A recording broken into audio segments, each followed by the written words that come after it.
కాయ మార్చి సంవత్సరం రోజులయిపోతుంది.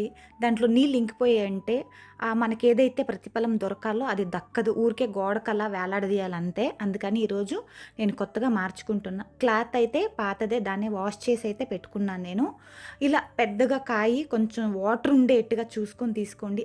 ఇలాంటిది దొరకకపోతే ఇలాంటిదైనా పీచు కొంచెం అలా ఉండేది తీసుకోండి. కానీ నిండుగా నీళ్ళైతే ఉండాలి. పసుపు, కుంకుమ ఏసుకోండి. నవధాన్యాలకు ఉండే ప్రత్యేకత అయితే మీకు తెలిసే ఉంటది. దీంతో పాటు ఒక పసుపు గొమ్ము. లక్ష్మీదేవికి చానా ఇష్టం. బంగారం అన్నా, వెండన్నా, డబ్బులన్నా చానా ఇష్టం గదా! సో, రూ. 1.25 నేను డబ్బులేసుకుంటున్నాను. కాల్ చైనో లేకపోతే ముక్కు పుడకో ఏదైనా పీస్ అయితే మీ దగ్గర ఉంటుంది గదా! నేను కాయిన్ అంటే 1 గ్రాములు ఏసేయట్లేదు. సో, ఉండేదాన్ని అలా యేసుకుంటున్నాను. సో, ఇది లక్ష్మీదేవికి చాలా ఇష్టం.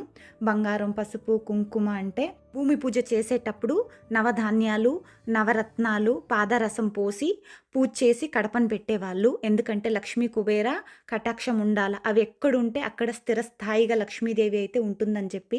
మనకైతే ఆ అవకాశం లేదు. రెంటెడ్ ఇంట్లోనో లేకపోతే అపార్ట్మెంట్‌లో ఉంటే అది బ్లెస్సడ్ ఎలా ఉంటుంది? అనుగ్రహం అయితే దొరకదు కాబట్టి నేను ఇలా చేసుకుంటాను.